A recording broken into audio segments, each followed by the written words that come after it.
All right, so Shang-Chi.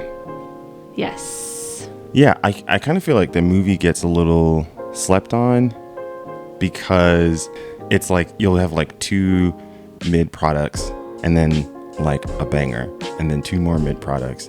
And because they happen so consecutively, like so quickly, it's like people don't really get a chance to just process one thing before they can kind of jump to the other one.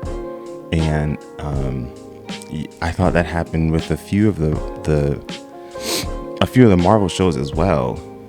They had their flaws, but they just kind of get all like lumped into like a singular category. That's one of the downfalls of just coming up with so much stuff at one time. There's just not enough time for one thing to really dominate the conversation like it should, Yeah, and it's not just putting content out. You're putting content out and you're marketing it as like essential for understanding things. Like we wouldn't know who Kate Bishop was if someone was just like, I don't really feel like watching Hawkeye. And then let's say they come up with a Young Avengers movie and you're like, who are these people? Yeah. So like you feel like you have to watch everything to know what's going on. That was kind of the critique that people had with Mandalorian and Boba Fett. Because if you're a huge Star Wars fan, you're probably going to watch Book of Boba Fett, right? That was clearly made for like Star Wars fans. He made like 2 appearances in season 2 of Mando. So it wasn't like he was like a huge deal. If you were just watching Mando and you're a casual Star Wars fan, you may have heard of Boba Fett, but like even in the original movies, he wasn't that significant. The whole plot with Grogu happens in Boba Fett. And so in the video that we had just posted yesterday, a few people were like, I didn't watch Book of Boba Fett. And then all of a sudden Grogu's back, like in season 3. So that kind of threw some people off because it was like, well, I had no interest in watching that. But now Disney's essentially saying you have to. Confusing.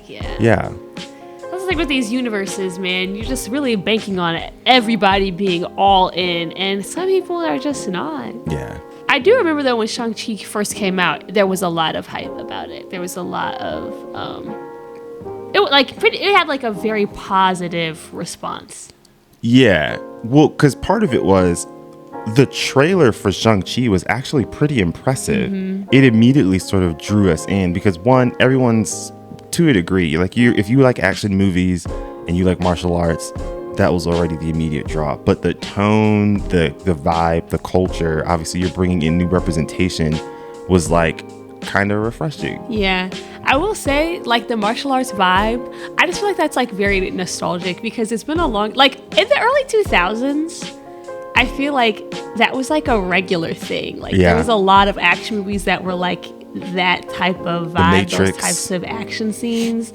And we just haven't really had that in a while. And so for them to bring it back in Shang-Chi was very nice. I very much enjoyed it. Yeah, because Jackie Chan, a lot of his movies, the Rush Hours, the Matrix, at least for definitely the first 2, you had a lot of the martial arts. You had Jet Li. I was going to say there was also Jet Li, yeah. Who was coming out with his. And there's some other smaller ones. There were... It was like a big thing. Like, yeah. It's kind of like, you know how we talk about how it's like in the early 2000s, there was like kind of a lot of black representation in the film, and then it just kind of stopped. Yeah. I wonder if like the Asian community kind of says that. I mean, it wasn't a ton. It wasn't a ton. Sure, you had a few that were sort of dominating. There was like a few like standout people that were like household names, and I feel like from like in the mid 2000s up until like Crazy Rich Asians, I feel like I can't name like a single project, honestly, that was like a super big deal that like everybody went to see that starred Asian people. Like I honestly, and there's like Crazy Rich Asians kicked off like a whole thing. Like now there's like a ton. Well, not a ton, but like more 5. Progress. Yeah. Yeah, that's true. Because once Jackie Chan and Jet Li sort of stepped away, you didn't see it that much. Even some of the actors in Mulan, a lot of those actors were like, they were pretty famous, but then once their career started to slow down, there was no one there to kind of like replace them. Yeah, I actually didn't think about that. The people in the animated Mulan, the voice actors were actually Asian. Yeah, a few of them were. Yeah. Oh, that's good. I didn't know that. I honestly just assumed they weren't, because you know how those like in my head as a child, I don't know why. There's a famous actress that I'm not thinking about that we're supposed to know. In my head as a child, like when I watched like The Lion King, I was like, these are black lions. Yeah. And then like none of the voice actors were, except for James Earl Jones. It's like that the Atlanta episode with the Goofy movie. You just assume that this is just for black people. Yeah. Yeah. So Ming Na Wen, so she is in Boba Fett, Fennec Shan, but she was also in Mulan, Mandalorian. She voiced Mulan. Mm-hmm. She was in Agents of S.H.I.E.L.D., Street Fighter, so she's a pretty big deal. There's a few other people. B.D. Wong. James Hong. Yes. I know him. But so he's the one. Yeah. He's also super famous. There was obviously James Hong. I think those are probably the bigger names of people. And I'm pretty sure. Oh my gosh, George. Mr. Miyagi? Yeah, but George Takei, remember this guy? Yeah. They had his comic book memoir. Where did you see him? Is that? I could be wrong. It's been a long time since I've seen his face. Yes, okay. And they had Mr. Miyagi in there. So they actually did do a pretty good job with Mulan to have representation there. I don't know where the drought went. I don't know. I'm sure that somebody who like studies the film industry and is very involved could give like a very apt explanation for what happened. Because it feels like it was around the same time. Because from like the 90s into like the early 2000s, there is like a ton of like very black media, like very black centered media that I can think of. And then it just kind of stopped. And it wasn't even just on those, because a lot of it was on like UPN, which UPN, I don't know what happened at UPN, but they were like, this is a channel for black people, and they went all in. Okay. Yeah, I don't know if they didn't have the funding for it. Yeah, well, didn't WB buy it or something, and then it became CW or something like that? Yeah, they got bought out. But that doesn't explain it entirely, because even on channels like Disney Channel, you had like a ton of stuff, like not a ton, but you had like the things that were there were like very black, like you like the Proud Family. I was telling you the other day, like I rewatched that show. I've been rewatching it, and I've been watching the new one. And that cartoon, like as a child, I don't think I even really recognized how black that cartoon is. Like there are jokes in that show that like, if you are not black, and even more specifically like black and grew up in America, you will have no access point to some of the jokes that they make in that show. Yeah, like it'll be completely like, you can still have a good time, but there's a lot of stuff that you just won't pick up on. Like that show's extremely black. Raven, like That's So Raven. I don't know. It's just weird, because even now that they're kind of obviously like we're bringing a lot of this like representation and things like that back, but even now I feel like some of the projects are not as like unapologetically black as they were in like the early 2000s. No, I mean this is another thing that people don't always talk about. I know that you could probably make an argument that the MCU would probably get big because of what Robert Downey Jr. did, but people forget the role Blade had with comic book movies in the late 90s. Again, that's a black guy, right? Wesley Snipes, like he's unapologetically just a black dude. Like he's a brother, right? And if those movies weren't successful, Marvel goes bankrupt. They got to sell everything. Whoa. Yeah.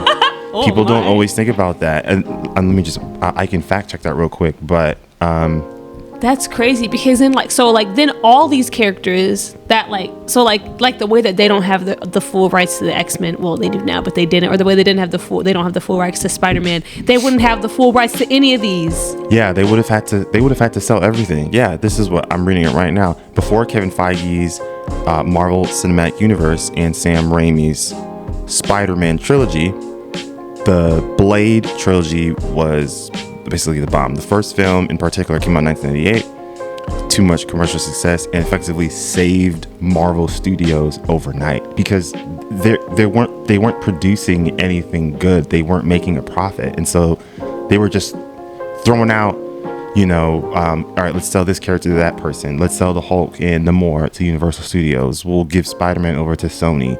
And they were like, yeah, we'll keep, Captain America and Iron Man, because nobody cares about them. At the time, X-Men were the biggest thing. And so they sold that to Fox, and they were able to make some money. But they kept Blade, and Blade made a lot of money. That's actually insane that Marvel Studios was like, we had to sell all of our good characters, like all the characters that people know and love, Spider-Man, the X-Men, etc. Yeah. And they were like, and we're just gonna have to kind of float around and make things do for a while. And then Kevin Feige was like, you know what? I can make something with what we've got. And to think that these characters now that are like Captain America, like it's hard to imagine Captain America and Iron Man not being a big deal, like being like throwaway characters. Yeah. Like that's very hard to imagine. And Kevin Feige, not single-handedly, but like he's like had the vision to go for this thing and turn them into like the superheroes. Like on when we have like Halloween or like Spirit Week and Superhero Day at school, I don't see Batman and Superman very much. I see Spider-Man, I see Iron Man, I see Black Panther more than anything else. Like obviously Batman and Superman are still like huge, Sure, but it's wild that in the span of just like a decade, Kevin Feige was able to take unknown superheroes and make them like the superheroes. Yeah, because even if you were to look at his track record, he was involved in a lot of those Marvel films. So he was building relationships with Fox, with Universal Studios. I think on a couple of the Spider-Man, you'll see his name as a producer. So his vision was already there. I don't think the infrastructure was set in place for these collaborative, and I don't think the movie industry had blown up yet in the way that it's doing in the last like 10 years for them to even conceive of this thing where it's like, we're going to connect 50 movies together and we're, you know what I mean? So there was too much risk, I think, on their end. But yeah, he had been trying for a while because it depends on how you interpret it. In one of the movies, I think it's Spider-Man 2, they make a reference to Doctor Strange. And so you could be like, oh, maybe it's just an Easter egg when at the newspaper company that Peter works at, and they're trying to think of what to call Dr. Octopus. And they say like, maybe we can call him Doctor Strange. And then the editor's like, no, that's taken. So the universe was kind of already there, and I'm wondering if then only a few people would have caught on. Yeah, no, I didn't really know that much about Doctor Strange when I was a kid and I first watched it. I heard of him later on, but who is this guy? I was maybe 10 when Spider-Man 2 came out, so I didn't have access to comic books like that. But yeah, the history of Marvel is it's impressive, but there's also some luck there. It's very much an underdog story. Yeah, like when the documentary comes out, whenever it does in like the next 40, 50 years, it's going to be pretty impressive when we get even more information out there, because they weren't even sure if Iron Man was going to work. You know what I mean? And then there were even rumors that if Disney hadn't moved some of their org chart around, Feige was going to dip and go over to Warner Brothers to help out DC. I think this was... I know DC wishes that happened. Yeah, because part of the tension was he was trying to bring in Captain Marvel, Black Panther, and a couple of other people like way earlier on. And whoever was above him, they worked for Bob Iger. And so Kevin Feige didn't have direct access to Iger. There was a middleman there. And that individual, I don't remember what his name is, but he was just like, no, a movie with a black lead and a female lead is not going to make $1 billion. So like you have to be so out of touch to think that. It's like you don't know young people. It's not. It's like you don't know. That's not even like. I don't even know what to call it. It's not even like modern racism. It's just like you're just an idiot kind of racist. Like you're so out of touch. You just don't know. Like it's like you don't know your fan base at all. Like sure you have. I mean sure we know that there are like a lot of MCU fans that are like racist and annoying. But like if you know the age range of people watching your films, and you know the politics of that group of people, you should know. And I feel like Hollywood is starting to catch on to that, to the point where I'm a little nervous. I'm like, I don't want us to get into like pandering land where they're like, let's just make this movie representative because we know it'll get us money, and it gets weird. Yeah. But you see it sometimes. Yeah. But like, yeah, I feel like people are, I think Black Panther really is what proved this for people. But it's like, if you make a movie that is allowing a group of people to exist in a space that they've never existed in, it's going to sell. We're here for it. Yeah, but I also think I think what gets lost in the representation conversation, that a lot of like the racist fans think that all we want is representation, but we also want quality in our it has movies. to be a good movie. Yes. Right. And so there's there's Tyler Perry would make it would do a representation. Right. You know what I mean? Like there's I feel like there's this weird conversation that sort of takes place. Obviously you know they're wrong, but they'll state that the forced wokeness affects the quality of the movie. But if you were to ask underrepresented people, they would say, nah, bro, that was just a bad movie.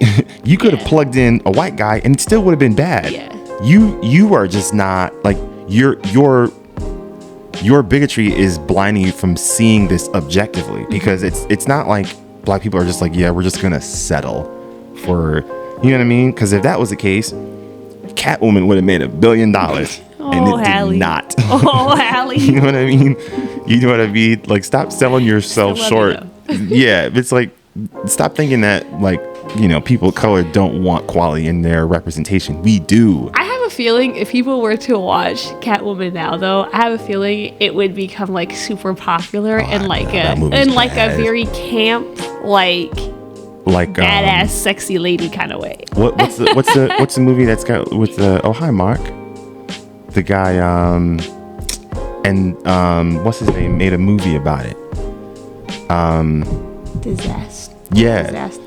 But what's the real movie called? I don't know. Oh man, that's gonna bug me. But it's like there's like a novelty surrounding the guilty pleasure of it. Yeah, I feel like Catwoman could definitely be that, especially right now. I feel like Halle Berry is just like through her Twitter, just like making herself super relevant right now, just because she's like so funny. I didn't know. I'm like, I rewatched that movie when I was in like a teenager.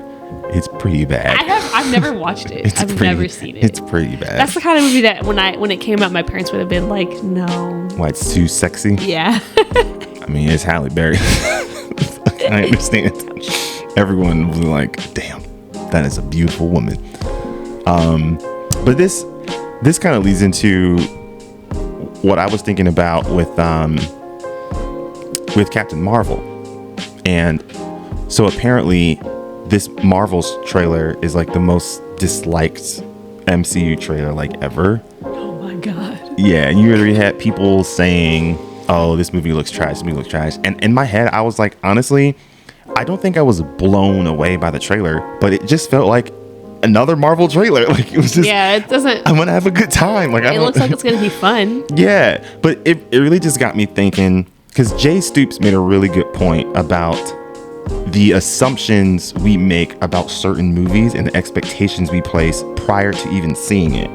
Where if you were to just look at something like Ant-Man, what the hype around that, obviously Jonathan Majors was there and the reputation of Marvel was there, obviously, but like credential wise, where was the anticipation coming from? Because Marvel was already kind of rocky at that point. But what Jay Stoops was saying is the director for this Marvel's movie, she's the one that did Candyman, which made a bunch of money. People really enjoyed that movie. It's good. She was picked by Jordan freaking Peele, right? So if he's like, yo, I see something in her that I'm going to help produce her movie. We're in good hands. And then Brie Larson is an Academy Award winning actor. Yeah, they can hate on her all they want. She's talented. Yeah, the actress who was in Monica Rambeau, she was in WandaVision, and that movie had like almost 25 Emmy nominations or something crazy like that. So if you were to just go by credentials alone, you could make the argument we should have high hopes for this movie. but we're not, or at least a lot of people aren't. And this is where I think it gets a little frustrating, is like you'll have movies like Black Panther that'll come out, and there's a sigh of relief that I think Black people had, at least I know that I did, of like, okay, it's being accepted well by the general audience.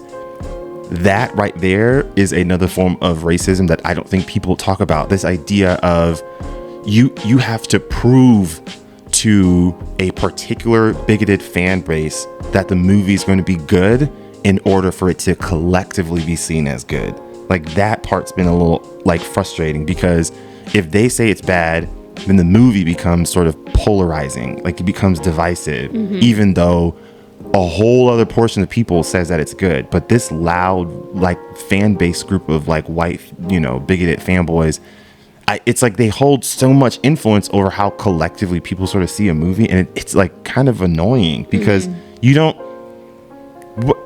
Why do you think you have like some sort of autonomy over how the movie should be perceived? It looks like it's gonna be a good time. Yeah. I also feel like if you go in expecting a good time, you'll come out having a good time. I think so too. Feel like it's one of those things. It feels like if this movie is representing a minority group, you have to prove to people that it's a good quality film. That part is frustrating. That like it was just an expectation that, oh yeah, this movie with this white guy, it's going to be good. Because why else wouldn't it be good? But, oh, Shang Chi, it better be good. Black Panther, it better be good. Because if it's not, see, I told you, the wokeism is making the quality of the film bad. Instead of just like, can I go with an open mind, regardless of what this social identity is, even if I don't directly relate to it? It's like, it's not possible for them. I think it's also the fear that like if it's not universally well received, then we'll never get another chance. It's like the same thing when Obama was running for president. Yeah. And it's like, I remember when he was running for re-election, it was like, if he goes down as a one-term president, it's a wrap. I remember Black people were like, if he does not win a second term, it's a wrap. And a Black person will never sit in that house again. Yeah. Or like, if he doesn't do a phenomenal job, or if he has a scandal, or if he, like, it was literally like, it's done. And a Black man will never again get this job. A Black man still might not ever again get it. Probably not, but I think it's that same mentality around these films. It's like, if it's not universally well received, it's like we might never get another shot. Like, it's like we have to prove that you could take a chance on us so that you can continue to do it. But if the first time you step out of your, I don't know, comfort zone, I guess, and it doesn't work out, then it's like, let's get right back into that box. We won't try that again. Yeah, it's like people, like minorities just aren't allowed to be average or mediocre. Yeah. That's what sucks. Because, yeah, I don't know. I remember the pressure of when Black Panther was coming out, and I was counting down when the embargo lifted on the critic reviews, because I was like desperate to see like what's going to happen if the movie was going to end up in like the 60s or 50s. You knew they're going to say, see, I told you, this forced diversity doesn't work. And like, which is like funny, because I'm like, Black Panther, it's not even forced. That's I know, that's but the story. You know that that's where they would go Yeah. with it. But it's just like, yeah, it feels like there's always this pressure that comes out that it's a lot. I remember being like, I mean, I felt the same thing of like, I really want this movie to do well, but I also remember being like, but frankly, as for me in my house, even if it's not good, I'm going to go hard for this Good movie. for me. Yeah. Okay, but Shang-Chi. No, it's fine. One thing that I do think I kind of appreciate with Shang-Chi, that I don't know if I've really fleshed out my thoughts on this, but it's this idea of like holding on to legacy and ancestry. And there's that scene where it's sort of implied of like, oh, this person passed away, like it's time to move on and kind of let them go. And it's like that's like an American way of thinking. It's either you hold on to them and I don't want to say it. It's like, it's either you hold on to them in a very toxic and emotionally draining way, or you let them go. And that is the only healthy way of processing someone that's passed away. But I feel like this movie showed, let's move this spectrum down a little bit further to this side, where you can still hold on to the people that have passed away in a healthy manner, because it's sort of seen in their culture in that film, the way that they honor the people that have passed away is seen as like not normal in like America's standards, because they talked a little bit about, like, I think they called it Day of the Dead or something like that. Well, that's Mexican culture, but it's like it sounded like something similar. Yeah, they mentioned something that clearly showed that they were like celebrating the people that have passed away. That would be seen as like not normal, you know. But then at first I was tempted to say that it's like a Eurocentric thing. But I don't even know, because like you got all these people that are named fifth generation of like this person's name that got passed down like 6-7 times. Like you'll have a King Henry that's like how many, you know what I mean? You know what I'm saying? Like the legacy of that name, you're clearly holding on to the person that came before, Even in the Bible, a lot of those first few chapters in like the New Testament, all you're reading is this person begat this person and they begat this person. So they clearly want you to remember everyone that came before as you're reading through this lineage. And I just felt like I had never seen that explored, where it's not an either or of you either completely let them go or you hold on to them. And if you hold on to them, it can be emotionally taxing, but rather you can hold on to these people in like a healthy way. I had never seen it sort of explored that way. Can I ask, how do you think the movie showed them holding on? Because to me, it felt like with the dad, he was holding on and then he had to let go. So I guess I'm wondering, where are you seeing this? I think they're holding on in the children. So like when the aunt talks to Shang-Chi and says like, you are a manifestation of both of your parents. And so he's trying to ignore his father's side, or at some point he's trying to ignore his mother's side. But it's like, no, you have to accept both of these people to see your full self. I think the father represents sort of like normal emotions that come out of processing grief. Like there's regret, there's, you're not accepting, there's guilt because he sort of feels guilty for it. That, I think, is what they're saying is, if you want to hold on, this is not the way to do it. But the grandmother who, has the seat open for her dead husband, and he's like, yeah, I'm going to visit his grave and drop this thing off. That to me felt like a healthy way, because she's not losing anything.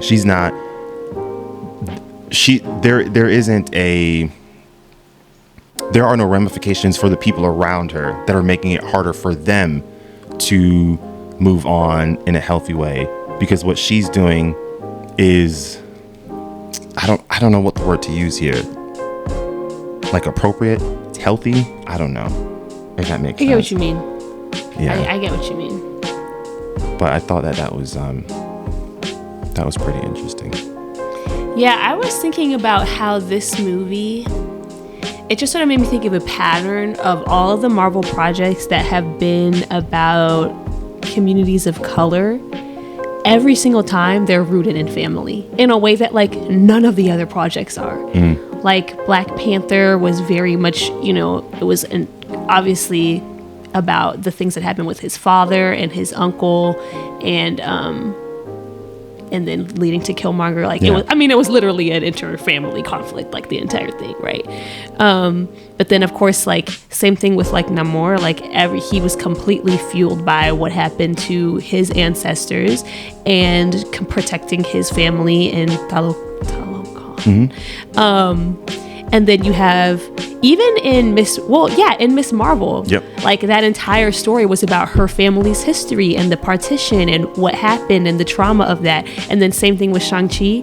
And I think it's just what happens when you let people from the community tell their own stories. Yeah. Because that's like a very real, that like you can talk to any person of color really, and like they will tell you how family is like a foundational part of like brown cultures all over the world. Like it is like the thing. I don't know, like I mean, I'm not gonna say that white people don't care about their families. Like that's not what I'm getting at here.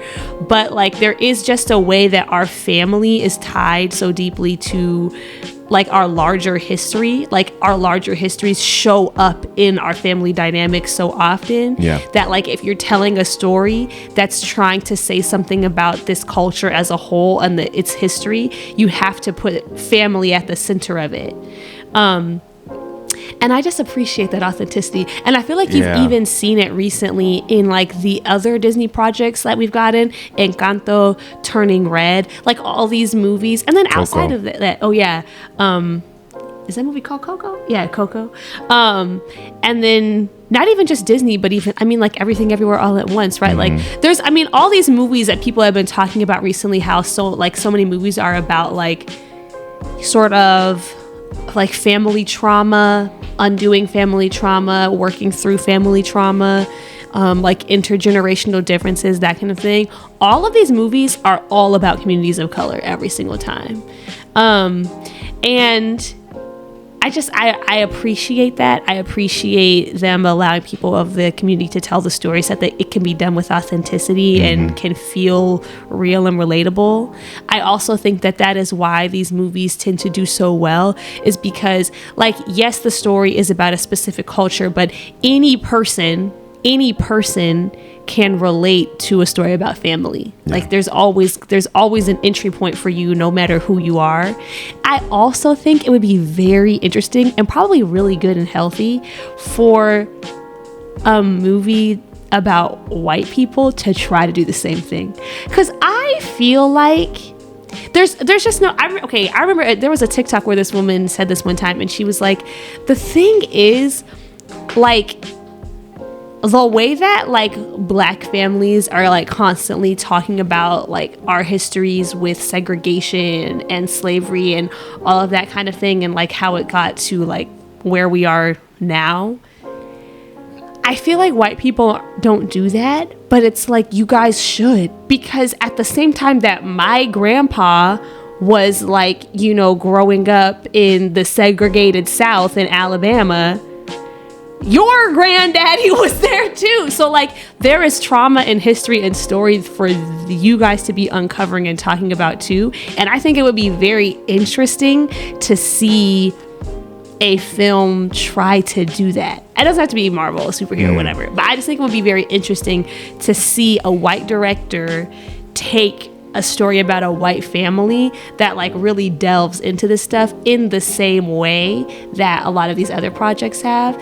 And I think it would be surprisingly emotional for some white viewers, because I think that from what I gather from the outside looking in, it seems like some of these conversations about history that communities of color are having, you guys aren't necessarily having, because there's a lot of shame wrapped up in it and a lot of guilt. And I feel like there's just some stuff for y'all to uncover there, and I think you guys should do it. I don't know. Yeah. I mean, that's a mic drop. I don't really know what to say after that one. I'm being serious. I think you touched on something that was pretty impressive. But what I would say, you know, like the Thor lore is like Norse mythology.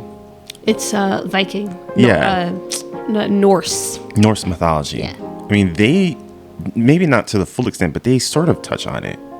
And I feel like if like white Americans tapped into their ancestry, they could find a very compelling and impactful story. Because I'm thinking of like How to Train a Dragon.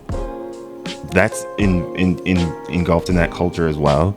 I think the difference is, the difference I would say is like the stories and the history that like Black Panther or Namor or like Kamala Khan are tapping into is like real history. Like that stuff really, I mean, okay, like Wakanda's not real, but like the tension that they were getting at, and the stuff that like radicalized Killmonger's father's, like the social commentary, like all of that is very real, right? Yeah. Versus like Norse mythology, like it's still mythology, like it's rooted in a real culture, but like it's still mythology. Yeah. And I feel like they go to that because their actual history is like, I mean, it's kind of shitty. So it's I wonder what if about like white Jewish people? I'm curious to see how they handled Magneto. Because I know that like Jewish people come in a lot of different skin colors, but I think he should probably be a white Jewish person, in my opinion, because I think you have a chance to explore two social identities interacting with each other, and oftentimes whiteness is not always welcoming to, you know, Judaism and the whole culture that comes with it. So I would be curious to see how they handle that, because I know there were some conversations of like, you can cast a black Magneto, which I'm like, yeah, maybe, but like, I don't know if that'd be as interesting. I feel like the commentary would feel very similar to like a Killmonger if you made him black. Oh yeah, I mean, I don't need them to race swap that character personally. No, I don't mind when they race swap characters, but I don't need it. I'm like, just give me more black characters. Like, just give me more characters of color. Like, we don't actually need to do all the race swapping. Just like tell more stories and I'll be happy. Yeah, I think the only time I'll say, does the race swapping enhance the story? Like with House Velaryon, I felt like that kind of enhanced the story. For sure. You know what I mean? Because it's like, you got these white babies kids. Are not. They're not black. Those are not his kids. Yeah, and then it shows not, I would say, it shows the way Viserys was. Viserys just kind of looked away. Yeah. But then he's also king, and so it's like, well, the whole realm's going to pretend that these white babies have this black daddy. You know what I mean? So it enhanced the tension, right? Because it's like, you know, when Corlys and Rhaenys are talking in that room, and you're like, there's no one around. We can speak plainly. Those are not our grandkids. You know? But I think this kind of shows why you need the right people in the room when you're dealing with races that are not white. How can we acknowledge that race is always going to be present in some ways, and how do we handle that appropriately? Because there are sometimes just kind of like, I don't know, man, do we need him to be black, right? Or are you just kind of just throwing it in there for pandering purposes? And I say pandering in terms of, are you not, I don't know how to phrase it. Like, is the race not being explored in any way, shape, or form? Mm-hmm. Because even with Corlys being black, he's the one that was consistently being thrown at the back end in that council. He's trying to tell these people, yo, they're coming for my people. They're coming for my ships. They're coming for my men, my crew. And it feels like they weren't taking him seriously. Even with Viserys choosing Alicent over Laena. Again, I mean, but they're both terrible decisions, obviously. But one was significantly worse. No, you're right. But if you're talking about stability in the realm, Laena would have been a better choice. Okay, she's just much more of a child. I know. I'm not. It's gross. I'm uncomfortable altogether. But I'm just saying, like, you could even see it from that perspective, like black people getting a short end of the stick, regardless of where I don't know if I'd call that example the short end. No, but I get what you're saying. With the crab feeders. Yeah. You know? Yeah, when I was watching the show, I was like, I don't even know if the makers of Game of Thrones knew what I don't know if they knew entirely what they were doing by introducing some of the racial dynamics. Oh, I think they did. I don't know. Because they spoke, Ryan Connell spoke with George R. R. Martin. I think that they knew from the perspective of what you were saying with Rhaenyra's kids. But some of these other things, I don't think they knew, because I remember thinking the same thing when Aemond got that dragon, and I was like, I know this white boy is not about to go out there and take that black girl's inheritance.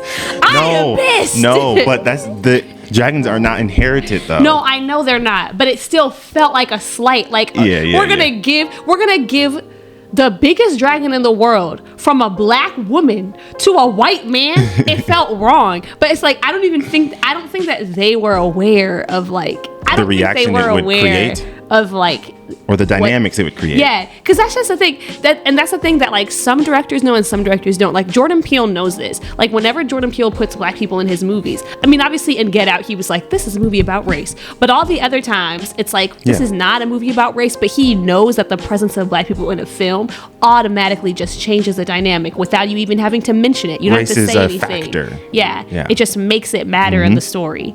And your viewers, definitely your black viewers, but also like other viewers, depending on how tapped in they are to racial dynamics in our country, will be aware of that as they're watching it, and it will color the way that they experience the film.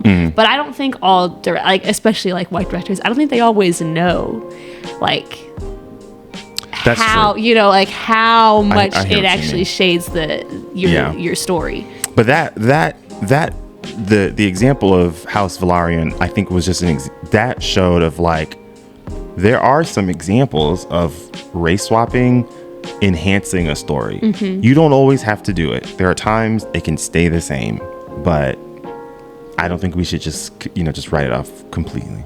Yeah, no, I don't write it off either. I just, the example of Magneto, I just feel like I'm okay. I also think it's just because, honestly, I really like the people who have played them in the past, and so I'm just happy to continue with them. I don't know if they are. That's true. I think they're going to recast everyone, which is sad because I really want to see Michael Fassbender again. I do feel like those two, they should keep the same. I think some of the others, like, I think recast Storm, I think I don't even remember that act. Oh, I do know that actress. She's been in a couple of things that we've been watching lately. Yeah, but I was also thinking of Halle Berry. But like, love y'all both. It needs to be a dark-skinned black woman. Put a dark-skinned black woman in the role. You're right. You're right. Put a dark-skinned black woman in that role. Sorry. There's plenty to choose from right now. Okay. You know who might be really good? What's her face from Queen and Slim? And oh no, she's already in the MCU. Never mind. I was thinking someone like Lyanna Lynch. Who's that? The James Bond black woman. That's who I'm thinking of, but she's already in the MCU. Lyanna Lynch isn't in Quinn and Slim. That's a different black woman. Was she in The Woman King? That's not the black woman who is Lyanna Lynch. Lyanna Lynch is in The Woman King, but that's not the woman that's in Queen and Slim. Oh. Okay, yeah. But I was thinking of her too, but she's already in the MCU. How? Isn't she, isn't she Monica Rambeau's mom? That's Lyanna Lynch. Yes, that's what I'm talking about. But that's not Queen and Slim. No, I know. But I'm talking about Lyanna Lynch now. I was getting so confused. I thought Lyanna Lynch was in Queen and Slim, but I guess she's not. Although, honestly, I want to fact check it, because are you sure? It's not. Who is it? It's a different black woman. She was in that movie with Michael B. Jordan, the Tom Clancy one that's on Hulu. I thought that was Lyanna Lynch. No. Okay, but I was thinking of Lyanna Lynch, and you said Lyanna Lynch, but Lyanna Lynch is already this in woman, the MCU. Jodie Turner-Smith. Oh, that's not. They don't even look the same now. No, look at you, racist. It was a dark-skinned black woman with short hair. Wow, not the racial profiling. Honestly, I'm messing with you. But it can't be Lyanna Lynch though, because But it could be Jodie. It could be Jodie. It could be Jodie Turner-Smith. Yeah, maybe. Oh man. But yeah, or I mean, like, cast somebody who is like actually like from somewhere on the continent of Africa. All black people are from the continent of Africa. Okay, but you know what I mean, like. No, I don't. Cast like. Yeah. So that we don't have to do the fake accent thing again. I don't know. It worked though. But she's from a real place. Mm. She's not from a fake place. Where is she? Kenyan? Where is Storm from? Oh, the one who played it in the. No, like the actual character Storm. Where is her character from? Is she not from Wakanda? No, I thought she was from like a real African country. I don't remember. I know that her and T'Challa have like this weird toxic relationship. Yeah, I know. That's why I just kind of assumed. But I mean, we can find that out later on.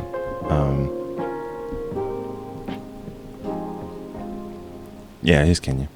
Okay, so cast a Kenyan. Find a real Kenyan person.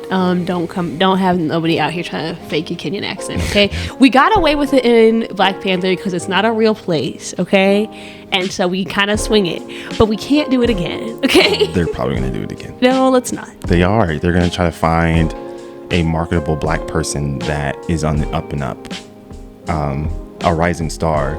A lot of those They people always do. have African ancestry. A lot of them, especially in like England, especially in the UK. I know. I'm just saying. Their track record. I don't see it.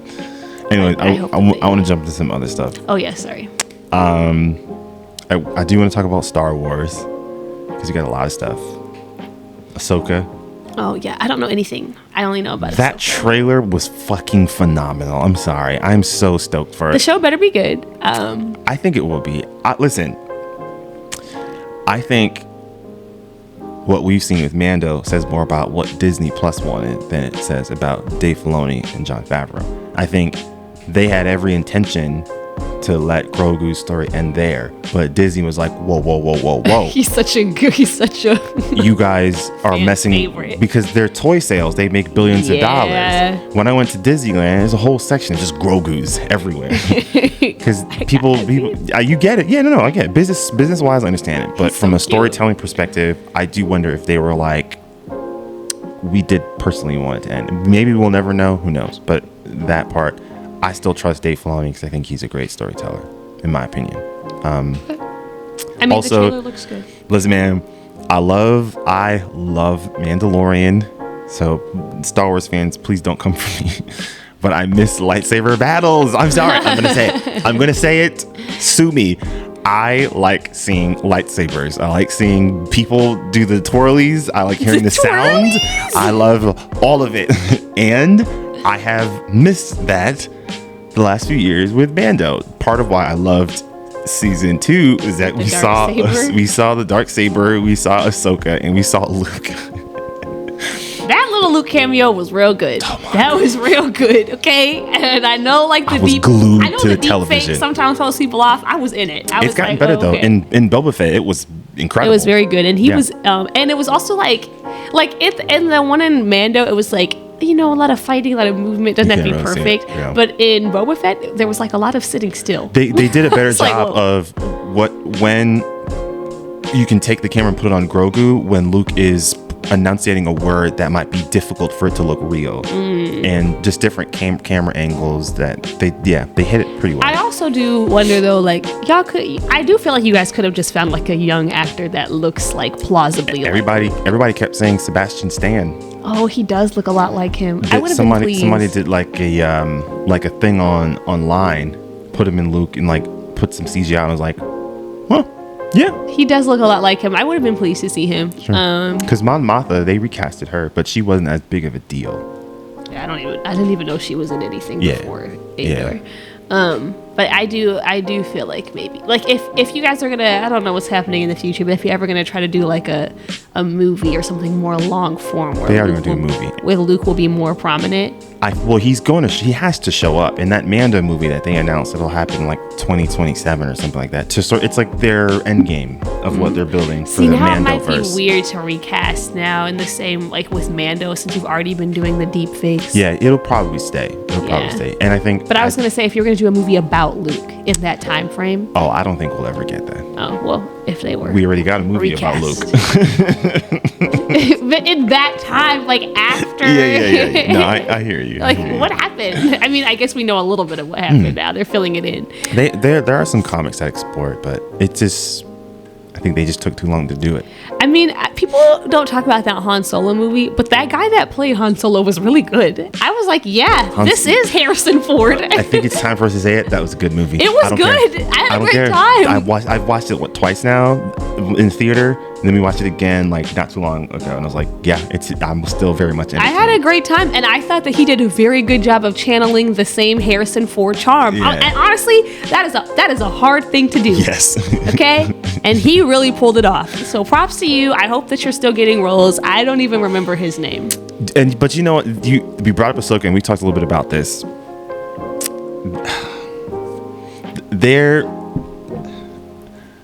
we have to talk about the misinformation that can sometimes exist in the Star Wars, the Star Wars fandom. I'm gonna start that sentence over. We have to making me laugh. We have to talk about the misinformation that can sometimes exist in the Star Wars fandom, because I had seen several times during the whole Mandalorian and part of Boba Fett this idea of, oh, Disney is gonna retcon the sequels. They're gonna restart it. They're gonna use this time travel thing that exists in Rebels, that was introduced in Rebels with Ahsoka, and they're going to find some way to retcon the sequels. That is not going to happen. Disney is not going to retcon. They're not going to delete. They're not going to remove any of it. And despite all of the hints that we've seen in the Mandoverse, like Luke rebuilding the Jedi Temple and starting it over, all of that, the cloning ideas, you still have some people that, because you got Ahsoka, they're going to do some time travel and retcon. And here's why I think it's kind of dangerous. In that space, you're getting a lot of misinformation that gets thrown out. A lot of these articles that don't have any credentials, are not credited in any way, they're not legitimate in any way. And you've got these YouTubers that use those news sites as reliable sources.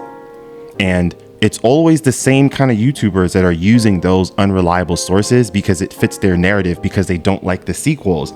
But this is what I think is getting dangerous, because you know who's also existing in those circles of YouTube fans that hate the sequels are the bigots, the alt-right fans, the fans that are pretty racist, the fans that are homophobic, the fans that are pushing that whole like anti-woke nonsense. And so now you're seeing these bubbles, these echo chambers of misinformation that now gets fueled. Let me say this. It's these echo chambers of misinformation about news in Star Wars, like retconning and not retconning the sequels, that gets fueled in with misinformation about the problems with diversity and inclusion in movies, because those same spaces are holding weight of this movie flopped because of diversity. It's like this weird pipeline that's starting to exist, that's starting to like take shape in the Star Wars universe. And I don't really know how to articulate it, but I've seen it sort of take place where you start here, you start consuming inaccurate pieces of information, and then it's like this YouTube algorithm is just going to take you all the way down to wokeism is destroying Disney. It's like there's this pipeline there, and I don't even know how to get a grip on this idea, but it's I see it more and more as of late. I also just feel like those fans, the wokeism, blah, blah, blah, blah, and the sequels, listen, having a white woman star in a movie, I just feel like it's not that woke. It's not that woke, I just feel like, I don't know, I feel like I grew up seeing white women star in movies all the time. Let's calm down. We had Kill Bill, which made a whole bunch of money. It was super successful. Like, my God. Oh, gosh. Anyways, last thing. Well, I guess two other things. You need to watch Attack on Titan. I know, because you really want to talk about it. So this week I will watch it, and I will try to catch up as fast as I can. Listen. I will admit that for a while I was in that group of people that didn't take anime seriously. And maybe it's cliche, but Attack on Titan completely converted me into an anime fan. I've never been like that. I never didn't take it seriously. I just never watched it like that. Although I do feel like there were some that I did watch. I think there were some that were just kind of universally accepted, like Yu-Gi-Oh. No, but I didn't watch that. My parents said that was demonic. Digimon, those are ones that I always watched. I used to watch Naruto until somebody came to my church and said that it was demonic. Naruto. What? Not Naruto. Oh, Naruto. Sorry. Oh God, look at me. And I used to watch this other one. It was like Inuyasha. Nope, I'm not there yet. Can't give you any yeses or no's. It was on Cartoon Network, and it was like this guy that was also like a fox demon. But then after that lady came, it was like, this is demonic. I was like, I don't know, man. It's ridiculous. Listen, I was 12, so I really was like, okay, I'll take a step back. but listen, man. I've watched some like anime movies. I do like those. Yeah. I have a good time. I think the reason why I fell in love with this particular anime is the way they've told this story and expanding it over each season. I have been more and more impressed, where I'm like, dude, if this was a live action, it would still be an incredible story. And like, I know I probably sound like a noob right now. I will embrace that. But man, the themes that they tackle in this show, I'm impressed. So if anybody, I mean, that's as far as I know, that's not new for anime. No, it's not. But this one stands out amongst other anime, in my opinion, because of just how well they've done it. And the music in that show is insane. Oh my god, it's incredible. I'm watching this shit, I'm like, yo, I'm ready to enlist, bro. Like, they got me feeling like super patriotic at certain points, man. You gotta watch it. For who? For America. Please stop it. Yes, I will watch it. Yeah, I mean, I've always appreciated the anime style. I've always been into that. I remember as a child, I liked Spirited Away. I watched that recent one, Belle, on HBO. I thought that was very, very good. I had a good time. I've always liked the movies. It was the religious dogma really got to me as a kid about some of the shows. That's all that it was. And that really threw me off, and I didn't go back for like decades. Yeah, because I was like, I don't know, man. Because then I would try to watch it after that, and then I would see, because when they would do in Naruto, when they would do the stuff, it was all just demonic. Yeah, she was like, they're tapping into. Where is it they come up with this stuff? They're summoning demonic things. They're tapping into demonic. Da da da da. Where did they come up with this stuff, bro? I believe you. I was like, I don't know. I was scared shitless. I stayed away from a lot of it because I'm thinking I'm gonna go to hell. I didn't want to go to hell. So no. My parents, we had some friends that used to. This was funny because one of those friends is like TikTok famous now. Is that the one we saw in DC the other day, or is that someone else? Like her sister went to TA? No. Or is it someone else? No, he's a guy. He's a guy that he's a guy on TikTok that he will start playing a song and he'll be like, duet me, and then he'll change the key completely and I'll start playing like a completely different key. He gets like hundreds of thousands of views on his videos. But him and his brother, they used to have Yu-Gi-Oh cards a lot, like as kids. And our parents and their parents are like really good friends, so we would hang out. These are also like the first rich friends I ever had. They're like mad rich. Like their dad has like his own some sort of niche medical practice. Sorry. I don't know where we're going. Sorry, but we used to hang out with them and go to their like mansion all the time, and they mansion. Yes, that's what I was Adrian, and this is in Southern California. So in order to have a mansion in Southern, you got that money. Okay, I don't know if it was a mansion, but like it was a large house, and they had a pool in their yard, and it like overlooked like a valley. Like it was like the pool, and then there was like this hill on the other side, and there was like this amazing. It was crazy. Anyways, they used to have Yu-Gi-Oh cards, and one time my parents saw the Yu-Gi-Oh cards and they were like, this stuff is demonic. And when we got in the car, they were like, I don't ever want you guys touching that stuff. Like, I don't want you guys to have anything to do with that stuff. You're a better kid than me. When my parents gave me that talk, I just went to Walmart and stole some. So yep, you were gonna I didn't know you'd ever stolen anything. Oh yeah. I've never stolen. You weren't going to keep me from my joy as a kid. If you told me no, I would just see that as, well, I'll find another way. No, I trusted my parents. That's because like it's the other way around, really. Most of the time, my parents didn't trust me. Most of the time, my parents were like extremely reasonable. So like on these one-offs, when they like looking back, they weren't. As a child, I was like, I believe you, because they were reasonable in other instances. Yeah. The last thing I would say, I don't know if you've been seeing what's happened with Succession. I just know that the dad died. Okay. I'm sad that you missed that because I don't know if you would ever go back and watch it. that episode was like it was given like Red Wedding vibes, where you're just in utter and total shock. That's the vibe that I got.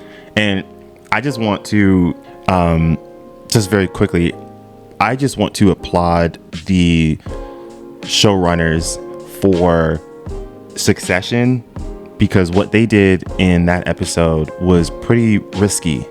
And honestly, I think what we're seeing a lot in television and movies is people don't want to take risks.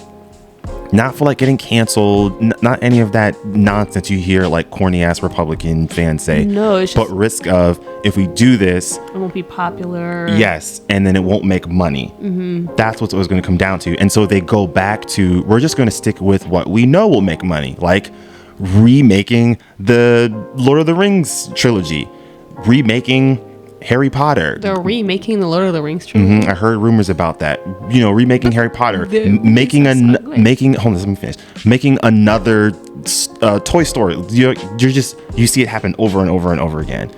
But the ones that stand out throughout history are the ones that took risks in their art, and I feel like that's a lost experience that I had watching that episode in Succession, because very rarely are people doing that anymore. Yeah, I think because now with social media, you get the immediate reaction of people, and you're like, it floods you. Like, if you're a person who's a part of the process of creating this thing, you're immediately flooded with people's immediate or like in real time reactions to it. And so, I mean, I could understand the urge to avoid an onslaught of negativity, but sometimes you do it right, and sometimes. Yeah, but it's also like, you know, if you go online on Twitter, you see that, but like Twitter's not a real place. It makes up like 1% of like 10% of people. Oh yeah, but it doesn't change how it feels. Sure, you know. But it's just like, yo, hats off to the showrunners and the HBO, because they're like, we don't know how it's going to react, how people are going to react. Because I've seen a few fans that are like, what's the point of watching the show anymore? Dude, if that's curious to know what's gonna happen. If that's how you reacted to that episode, you and I were watching completely different shows. Even as somebody who doesn't watch the show, my first thought was, oh, so what's gonna happen now? Yeah, because immediately I'm like, all right, we need to see. We're going to see madness, civil war everywhere. That's what I was going to say. It seems like up until this point, the story has been kids versus the dad. Yes. But now that the dad is out of the picture, isn't the automatic thing now, it's now kid versus kid? It might be kids versus kids. It might be kids versus people on the board. It might be I don't know. It's mayhem. And I think that's exciting. And it's new territory. And those are the ones that are going to just. It should end with them losing all their wealth. Oh yeah, I think I want them all to lose. I don't want Connor to become president, because like he's clearly like a conservative nut job, but like I want him to become president because like they treat him like trash. But if I were to pick one person to take over the company, at first I would say the hell no. Oh, I thought she was the best one. No. I think Shiv gets a lot of weird commentary because she's a woman, and she definitely experiences a lot of sexism. But you can be a narcissist that experiences sexism, and that is exactly what Shiv goes through. Kendall, I used to think he had the most empathy because he had some substance abuse issues, and so he had more empathy for things. You think it's Roman? Yeah, because I think Kendall is starting to show more signs of being just like Logan. Roman doesn't really care about the scheming and the politics, and he just wants a family. You've actually seen hints of that throughout the entire show. There's this one scene when they're all on a boat. I'm pretty sure it's like a yacht. I don't know. They're rich. Who knows? But Roman was like, when we get all of this, you know, can we just kind of be normal and like talk about things like a family? And you see him struggle to get the words out because he's not like the most emotionally healthy person. What does Shiv and Kendall do? They mock him, that's like definitely a sibling thing to do, but it gave us a glimpse of like, okay, sometimes outside of the sarcastic remarks and like the weird moments he's had, Roman can sometimes feel the most normal because I think he just wants a family. Yeah, so that's what I would say to that. But yeah, if you are tapped out of the show after watching a fantasy version of fucking Rupert Murdoch, then like I don't know what to tell you. You don't know who Rupert Murdoch is, the owner of Fox News. Oh, okay. Yeah. I thought of Ruth Murdoch. I love you. Shout out to Nick's one time, my boy. Anyways, all right, that's all I had to say. Okay. Well, this has been another episode of Crazy Stupid Podcast. Still no song. The song will be back next time. I have to check back in with my inner song. Oh my God. Your inner song. This episode was some hippie produced, shit right there. I'm sorry. This episode was produced by Adrian Battle Marston. And if you would like to sponsor us, please let us know. What? The sound's picking up. Oh. And if you would like to sponsor us, please let us know. Because sponsor? Yes, because it would be nice. It would be nice to make money after this. Okay. Bye.